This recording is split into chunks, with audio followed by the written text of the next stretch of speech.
Selamat malam saudara-saudara yang kasih Tuhan. Kita berjumpa kembali dalam acara Sapa Sahabat Kristus. Apa kabar saudara-saudara?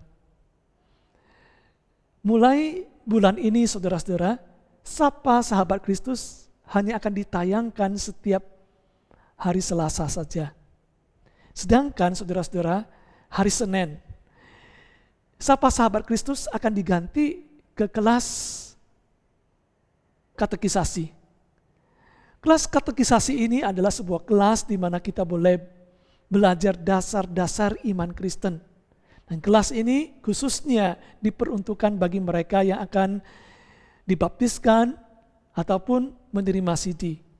Tetapi kami juga membuka kesempatan kepada saudara-saudara yang rindu untuk diperteguh imannya atau merefresh kembali imannya melalui kelas ini. Oleh sebab itu apabila saudara ingin belajar firman Tuhan bersama dengan para calon baptisan menjadi pendengar dalam kelas ini, kami membuka kesempatan itu. Silakan saudara mendaftarkan diri di sekretariat gereja kita, Gereja Kristen Indonesia Pekanbaru. Tetapi saudara-saudara, sebelumnya kita akan menikmati sebuah pujian yang akan disampaikan oleh saudari Dorothy Averina Petrus. Akan diiringi oleh saudara Wilson Chu. Mari kita menyaksikannya.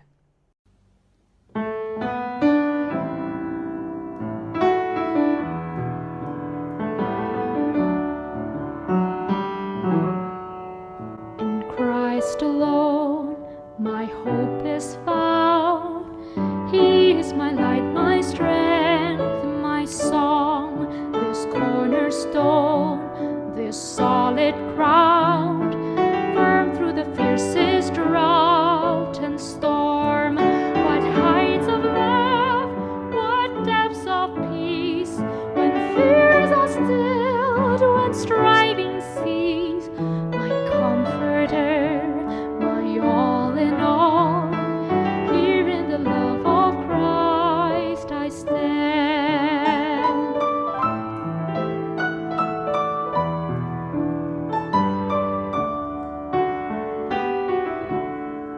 There in the ground his body lay, light of the world by darkness slain, then bursting forth in glorious day, up from the grave he rose again. And as he stands in victory, sin's curse has lost its grip on me, for I am his and he is mine, bought with the precious blood of Christ.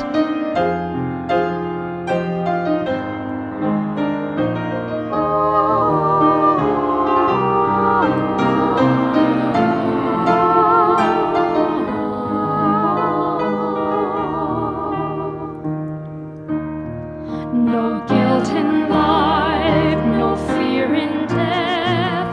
This is the power of Christ in me.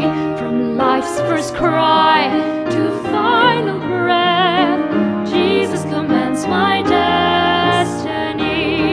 No power of hell, no scheme of man can ever block me from his hand, till he returns or calls me home.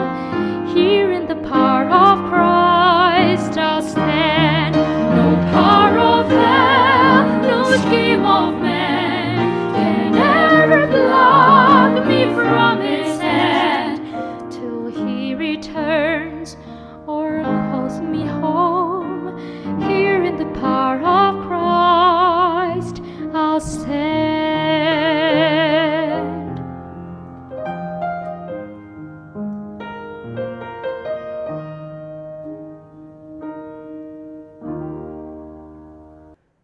Saudara yang dikasih Tuhan, mari kita berdoa sebelum kita belajar firman Tuhan.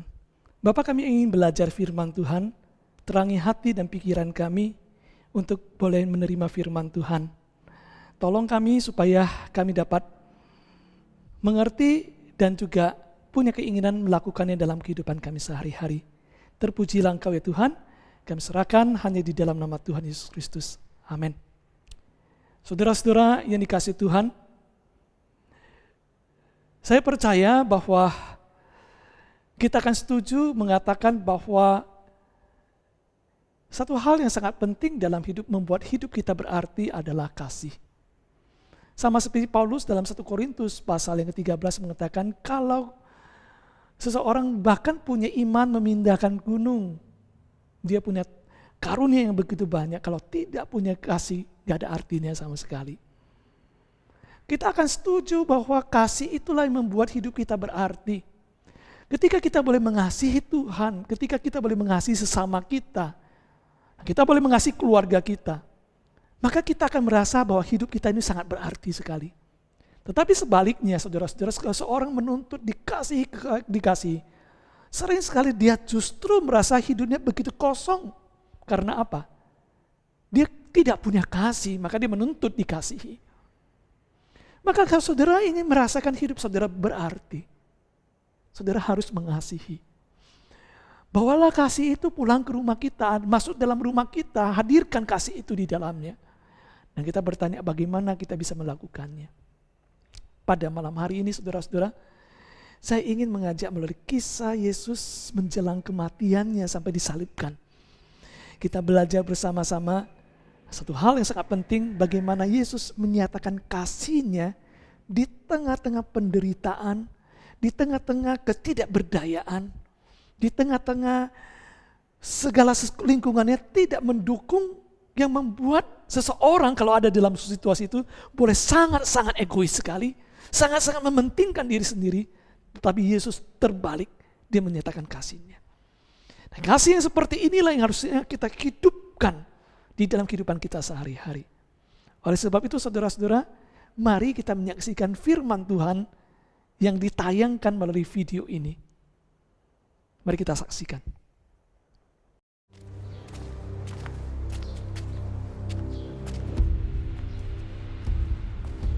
Ikuti orang itu.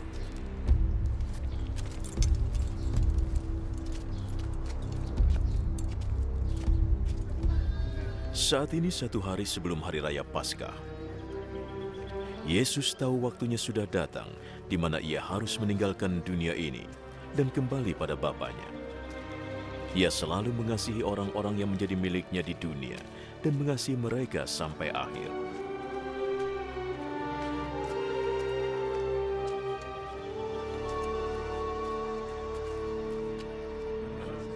Yesus dan murid-muridnya sedang makan malam. Iblis sudah dimasukkan dalam hati Yudas, putra Simon Iskariot. Tugasnya untuk mengkhianati Yesus. Yesus tahu Bapa sudah menyerahkan kekuasaan kepadanya. Ia tahu bahwa ia datang dari Allah dan akan kembali kepada Allah.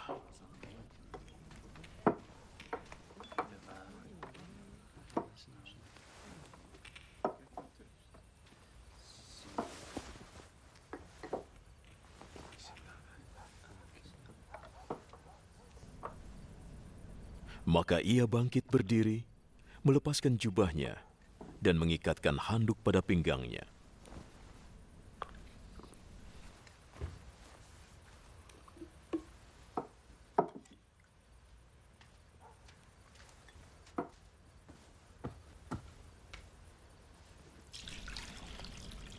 Lalu ia menuang air ke dalam sebuah baskom dan mulai membasuh kaki murid-muridnya dan mengeringkannya dengan handuk di pinggangnya.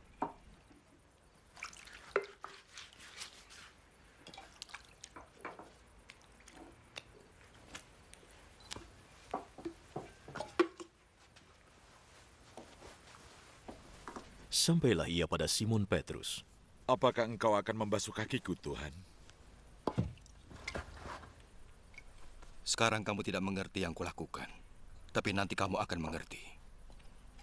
Tidak, jangan pernah Tuhan membasuh kakiku. Jika aku tidak membasuhmu, kamu tidak lagi menjadi muridku. Tuhan, Kalau begitu jangan hanya membasuh kakiku. Basuhlah tanganku dan juga kepalaku. Yang sudah mandi sudah bersih seluruhnya dan tidak perlu dibersihkan lagi, kecuali kakinya. Semua sudah bersih.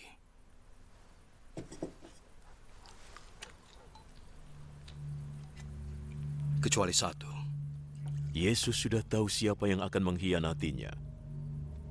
Itu sebabnya ia berkata, "Kalian semua sudah bersih, kecuali satu."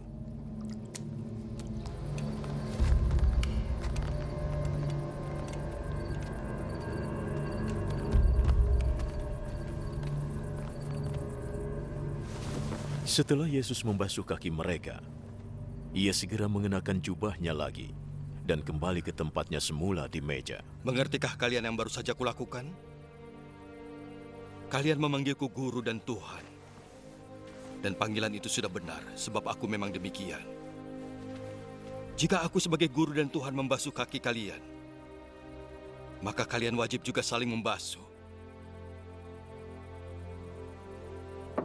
Aku memberi teladan kepada kalian, supaya kalian melakukan yang sudah kulakukan. Aku berkata yang sesungguhnya, seorang hamba tidak lebih besar dari tuannya, dan utusan tidak lebih besar dari yang mengutusnya. Karena kalian sudah mengetahuinya, kalian akan merasa bahagia jika kalian melakukannya.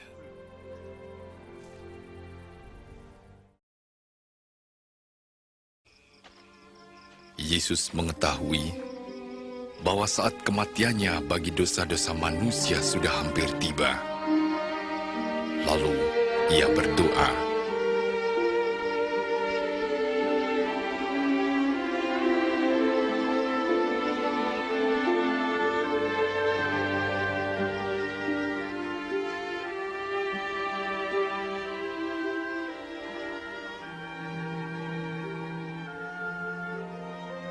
"Ya Bapa, jika kau mau ambil cawan ini dariku, tapi jangan kehendakku melainkan kehendakmu yang jadi."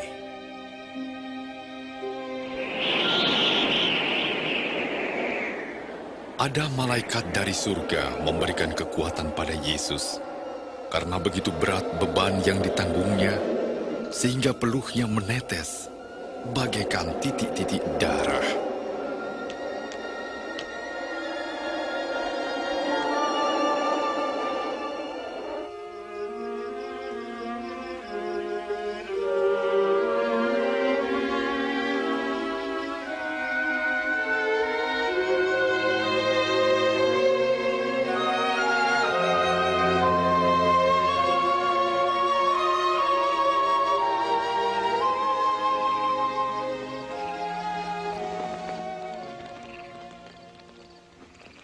Mengapa kamu tidur? Bangunlah dan berdoa supaya jangan jatuh dalam pencobaan.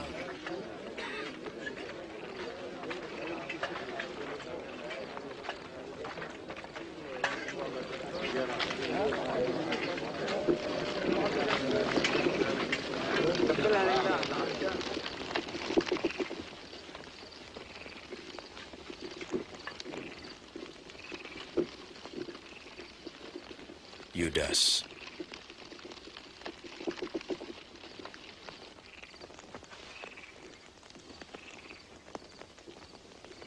Apakah dengan ciuman kau serahkan anak manusia?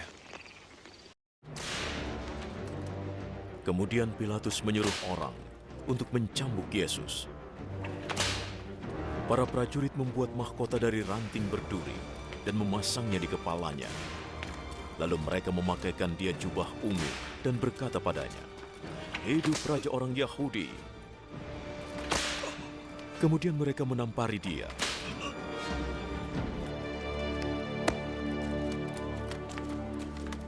Sekali lagi Pilatus keluar dan berkata kepada orang banyak,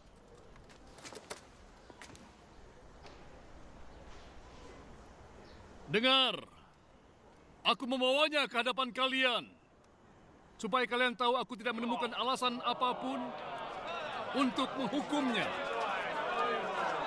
Lihat, inilah orang itu. Maka Yesus dibawa keluar, mengenakan mahkota berduri dan jubah ungu. Salibkan dia! Salibkan dia! Ya, salibkan dia! Salibkan dia!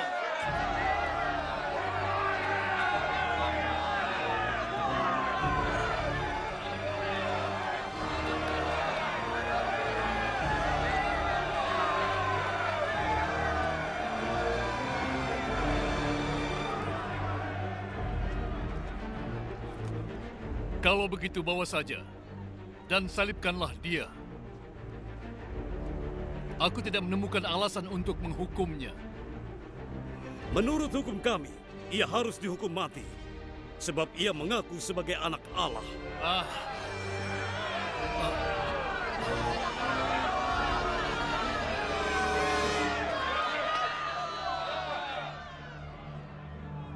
Ketika Pilatus mendengarnya, ia jadi lebih takut lagi.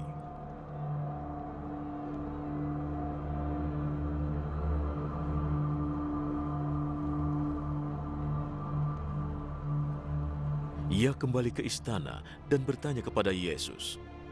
Dari mana asalmu? Tapi Yesus tidak menjawab. Kau tidak mau bicara padaku? Ingatlah, aku punya kuasa untuk membebaskanmu. Dan juga untuk menyalibkanmu. Engkau punya kuasa atasku. Hanya karena Tuhan memberikannya padamu. Maka orang yang menyerahkan aku kepadamu, dosanya lebih besar darimu. Ketika Pilatus mendengarnya, ia mencari cara untuk melepaskan Yesus. Jika kau melepaskannya, berarti kau bukanlah sahabat Kaisar.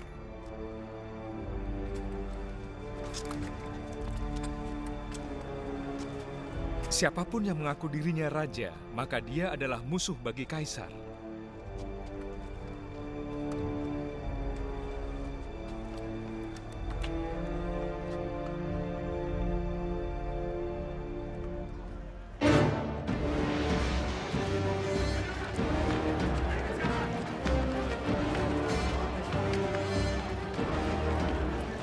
Ketika Pilatus mendengarnya, ia membawa Yesus keluar, lalu duduk di kursi pengadilan di tempat bernama Lantai Batu. Dalam bahasa Ibrani namanya Gabata.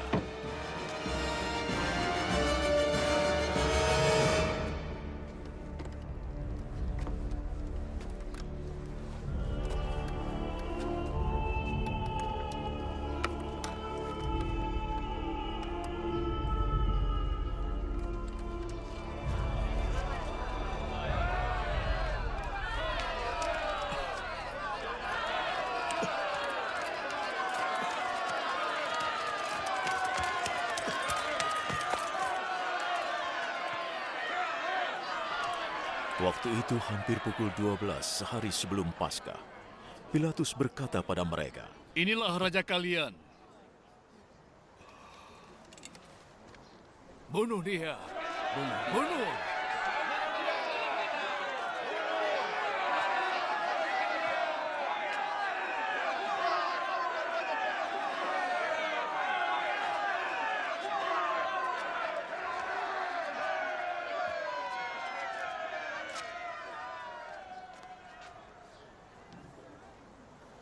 Kalian ingin aku menyalibkan raja kalian? Satu-satunya raja yang kami miliki hanya Kaisar. Lalu Pilatus menyerahkan Yesus kepada mereka untuk disalibkan.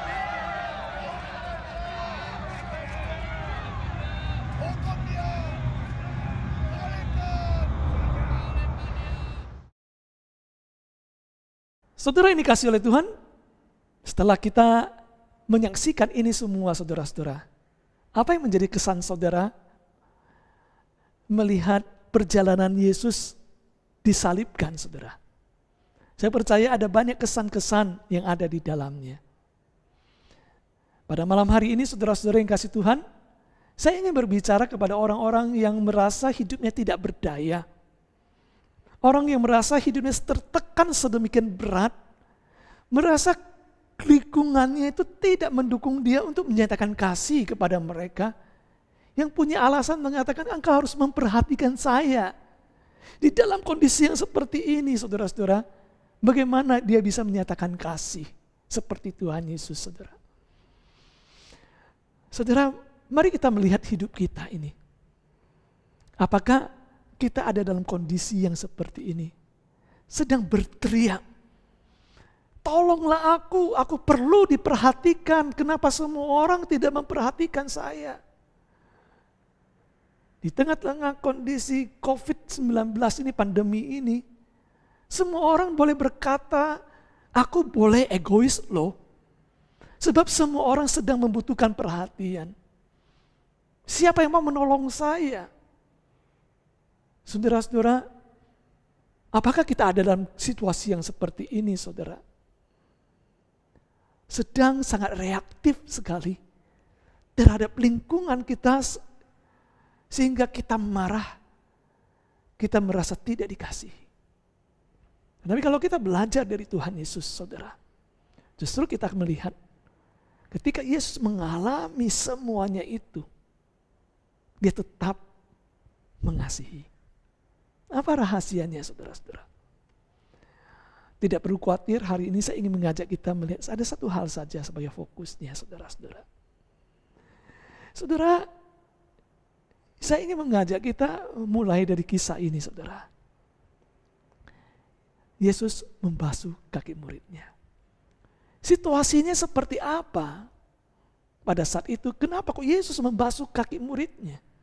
Situasinya adalah ketika mereka berkumpul dalam rumah itu untuk mengadakan perjamuan Paskah pada saat itu. Di antara para murid itu terjadi pertengkaran yang dahsyat. Sebab mereka sedang memperebutkan siapa yang akan menjadi orang yang terpenting di dalam kerajaan Yesus. Mereka sedang mempeributkan posisi di antara mereka. Ingin yang menjadi yang terbesar, yang paling dihormati. Pada saat itu mereka bertengkar. Oleh sebab itu mereka tidak mau saling melayani satu dengan lain. Karena kalau seseorang melayani, maka dia akan menunjukkan aku tunduk pada engkau. Gak mungkin itu. Nah, saudara-saudara, kita boleh berpikir ya, 3,5 tahun mereka ikut Yesus, mendengarkan ajaran Yesus. Apa Yesus gak frustrasi melihat para murid gak ngerti-ngerti sampai saat itu tentang apa yang sudah dia ajarkan, dan mereka sudah mendengarkan begitu banyak dan melihat pelayanan Yesus yang begitu dahsyat adanya. Tetapi saudara-saudara ini kasih Tuhan, mereka tetap tidak mengerti, dan seolah-olah pada saat itu yang kita lihat adalah Yesus gak berdaya ini dengan kondisi itu. Lalu saudara-saudara, kita melihat berikutnya, saudara. Getsemani, saudara. Di Getsemani kita menemukan ada peristiwa di mana menunjukkan Yesus seolah tidak berdaya juga, saudara. Apa yang dilakukan oleh para murid itu seolah-olah di luar kontrol daripada muridnya, saudara. Yesus berkata pada mereka, jangan tidur, berdoalah supaya kamu jangan jatuh dalam pencobaan. Saudara, tetapi yang terjadi, saudara, yang terjadi dalam mereka tertidur dengan nyenyak, saudara. Ini semua terjadi di luar kendali, bahkan dari murid itu sendiri. Yang Yesus inginkan adalah mereka berdoa supaya jangan jatuh dalam pencobaan. Tapi yang terjadi adalah mereka tertidur. Roh memang kuat, tetapi daging itu lemah. Itulah yang terjadi seperti ini. Yesus menghadapi ketika dia ingin ada partner berdoa. Partner di mana boleh seimbang dalam menjalankan pelayanan. Ternyata para murid yang dipersiapkan 3,5 tahun itu tidak bisa menjadi partner yang seimbang satu dengan lain. Saudara-saudara, bukan itu saja, saudara.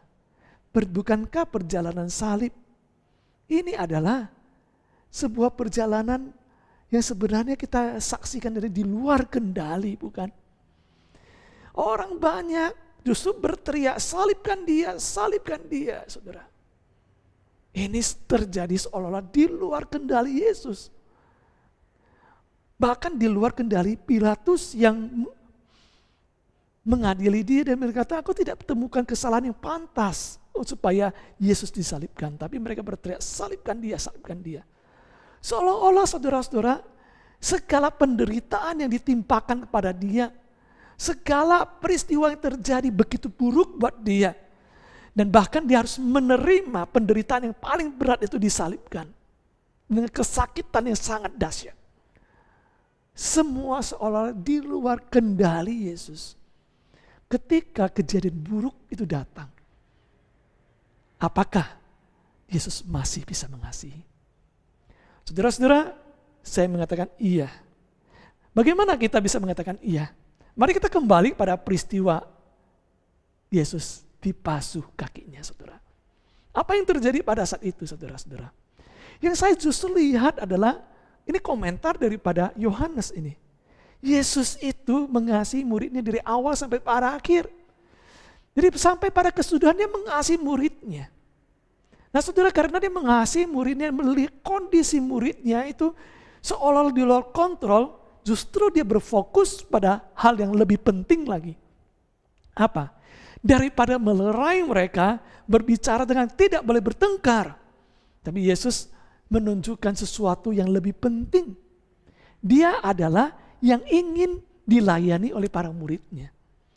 Para muridnya tidak mempertengkarkan kalau mereka melayani Yesus. Tapi mereka itu keberatan untuk saling melayani satu dengan lain. Dan apa yang Yesus lakukan? Yesus berfokus mengajar mereka. Supaya, lihat loh, aku yang adalah Tuhan dan Guru kalian membasuh kaki kalian. Nah, inilah yang harusnya kamu lakukan. Kalau engkau ingin menjadi terbesar, layanilah yang lain. Dengan cara seperti ini engkau menjadi terbesar, dan aku ingin ketika engkau menjalankan pelayanan. Dan inilah yang engkau teruskan selanjutnya. Yesus berkata, barang siapa yang terbesar adalah yang melayani. Dan dia berfokus supaya muridnya dipersiapkan, supaya dengan cara seperti ini, mentalitas seperti ini, penuh dengan kerendahan hati. Melihat yang terbesar itu bukan posisi yang tinggi, dilayani, tapi melayani seperti itu. Kasih Yesus membuat dia selalu berfokus kepada hal yang lebih penting untuk para muridnya daripada hanya sekedar mengatakan jangan bertengkar.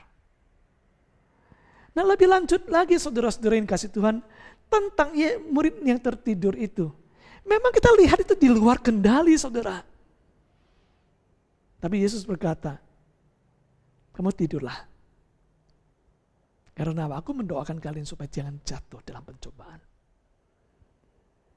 Apa yang menjadi fokus Yesus di tengah-tengah ketika ada di luar kendali muridnya gak bisa jadi partner berdoa bersama-sama. Bukan Yesus menyalahkan mereka justru. Bahkan Yesus mengatakan, tidurlah.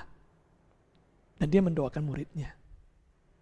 Nah, di dalam doanya justru dia berkonsentrasi kepada bagaimana dia bisa memenuhi kehendak Tuhan. Ketika semua orang gak bisa mendukung dia, dia tidak melihat lingkungan yang tertidur, tidak hadir bersama dengan dia.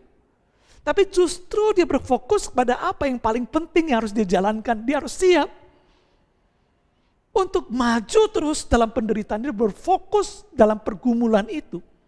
Dia berjalan dalam pergumulan itu. Daripada hanya mempeributkan, kenapa kamu ini tidak mendukung aku? Kenapa kamu tertidur? Kenapa kamu malas? Kenapa kamu begitu dan begini, saudara-saudara? Tapi justru di tengah-tengah gak bisa lagi mengharapkan bersama-sama berdoa. Kita melihat Yesus justru berdoa. Berfokus kepada hal yang paling penting yang akan dia hadapi di depan. Sehingga dia siap tanpa dukungan daripada muridnya. dia menjalankan seorang diri.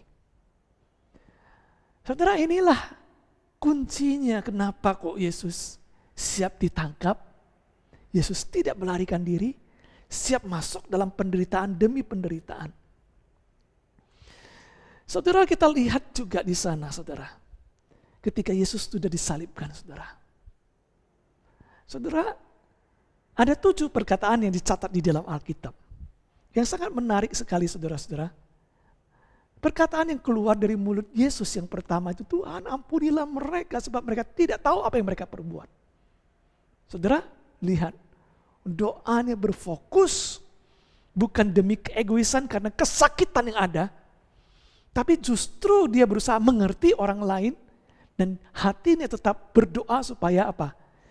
Penyelamatan yang dia lakukan melalui kematian menebus dosa itu dialami oleh orang sebangsaannya.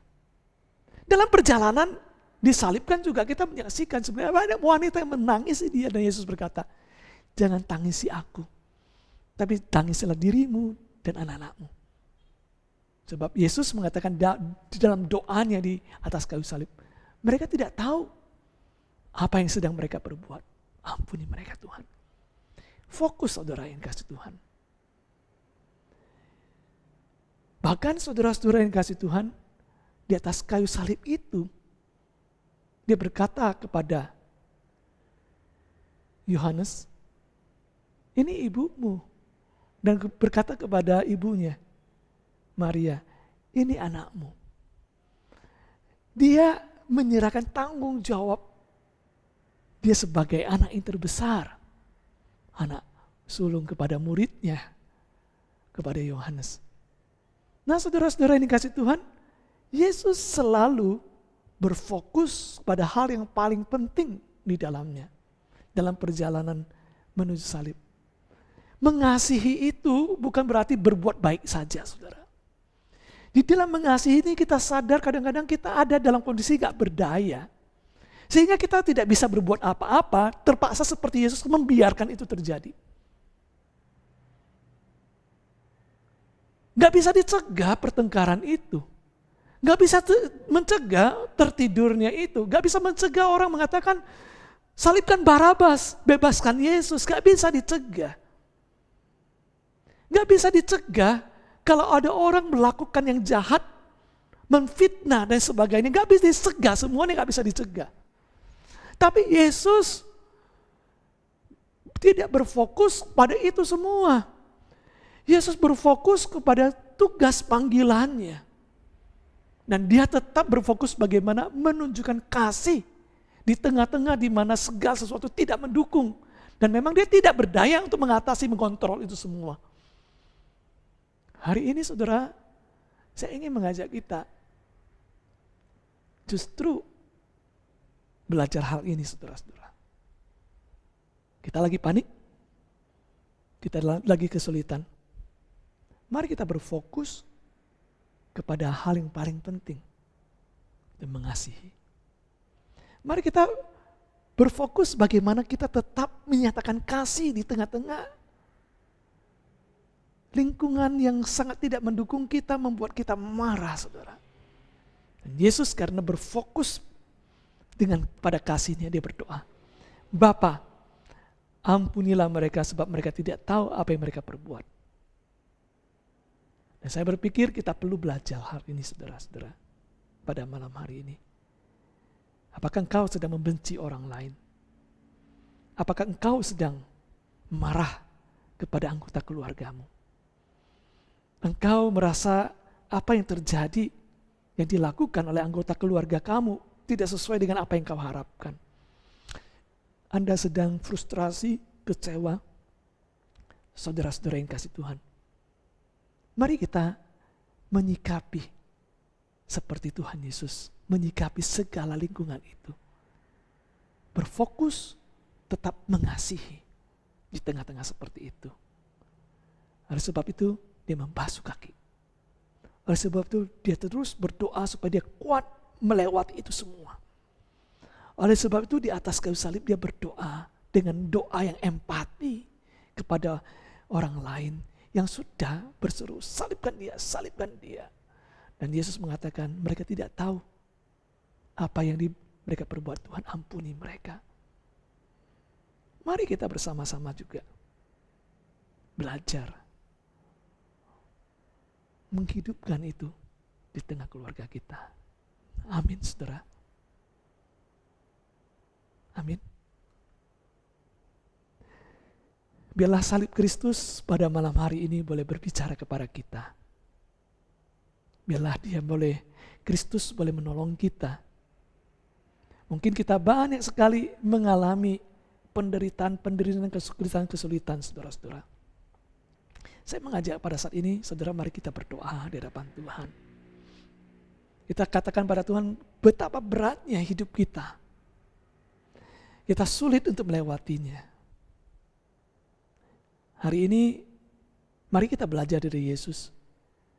Tidak menjadikan lingkungan yang membuat dia menderita sebagai alasan. Tapi sebaliknya dia berfokus bagaimana menjalankan kehendak Tuhan. Berfokus bagaimana membuat murid-muridnya belajar sesuatu. Berfokus pada bagaimana misi yang dari Tuhan itu tetap boleh dijalankan. Bagaimana orang-orang yang sudah membenci dia itu diampuni oleh Tuhan. Dan itulah kasih yang dihidupkan oleh Tuhan Yesus kepada orang-orang yang justru mengecewakan hatinya. Mungkin hari ini saudara-saudara juga mengalami seperti ini. Saudara, mari kita berdoa untuk diri kita sendiri.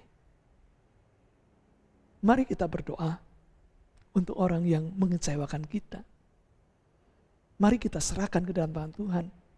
Supaya perjalanan kita itu tidak membuat kita terjatuh, tetapi kita siap menghadapi setiap kesulitan, bahkan tantangan dan penderitaan sedahsyat apapun di dalam mengikuti Kristus. Mari kita berdoa, saudara. Bapa, kami sadar bahwa kami lemah dan kami tidak dapat berbuat apa-apa. Sering sekali kami menyalahkan lingkungan dan mencari alasan bahwa kami memang pantas untuk hidup dalam keegoisan, mencintai diri kami lebih daripada segala sesuatu. Hari ini kami boleh belajar dari Tuhan Yesus yang berfokus pada apa yang benar, yang seharusnya dilakukan di tengah-tengah ketika segala lingkungan tidak mendukung dia. Ajar kami ya Tuhan supaya kami dapat betul-betul belajar dari sikap Yesus. Waktu orang yang bersama dengan kami justru menentang kami. Jangan biarkan kami menjadi seorang yang sungguh-sungguh kehilangan akal, kehilangan kekuatan. Tapi biarlah kami terus berfokus untuk mengasihi ya Tuhan. Berfokus kepada apa yang membuat kami tetap berjalan di dalam kasih Tuhan. Berfokus kepada kehendak-Mu ya Tuhan. Berfokus punya kemurahan untuk mengampuni orang lain ya Tuhan. Tolong kami ya Tuhan. Hanya Roh Kudus lah yang mampu menolong kami mempunyai hati yang penuh dengan pengampunan. Hanya Roh Kudus lah yang bisa menolong kami sehingga kami bisa melewati pencobaan-pencobaan yang kami jalankan. Hanya Roh Kudus lah yang bisa memberikan kami hikmat ya Tuhan. Di tengah-tengah ketika kami tidak menemukan partner yang sungguh-sungguh seimbang dengan semua pergumulan rohani kami ya Tuhan. Biarlah kami tetap bisa menunjukkan teladan mengikut Engkau yang baik ya Tuhan kepada mereka. Biarlah kami berfokus pada ini karena kami mengasihi Engkau. Dan kami mengasihi mereka dan kami ingin mereka belajar. Kami ingin mereka itu kuat. Kami ingin mereka itu diampuni oleh Tuhan. Mengalami persekutuan dengan intim yang Tuhan. Bila ajar kami untuk berfokus pada itu semua. Terpujilah Engkau Tuhan. Kami serahkan diri kami. Kami serahkan di bulan yang baru ini, bulan Agustus ini kami boleh menjalankannya dengan baik. Kami serahkan juga kelompok kecil. Biarlah Tuhan juga menolong supaya dapat berjalan menurut apa yang Kau kehendaki.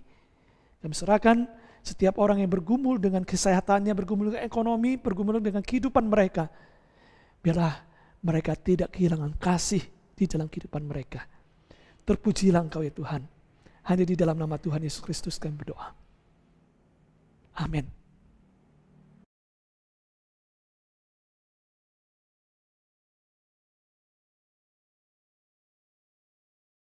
Saudara yang dikasihi Tuhan, sampai di sini pertemuan kita. Terima kasih saudara telah menyaksikan Sapa Sahabat Kristus di channel GKI Pekanbaru. Nah, kita berjumpa kembali di Selasa yang akan datang. Dan tapi jangan lupa saudara-saudara, besok ada kebaktian doa dan kami mengundang saudara untuk bisa mengikutinya, yaitu di jam 8 malam. Nah, saudara-saudara, akan ditayangkan melalui Zoom dan disiarkan secara langsung lewat YouTube. Saudara-saudara, kami sangat mendorong saudara-saudara dapat mengikutinya melalui Zoom meeting. Tetapi apabila saudara tidak dapat melakukan itu, saudara bisa menyaksikannya lewat live di GKI, di channel GKI Pekanbaru. Baik saudara-saudara, selamat malam, Tuhan memberkati.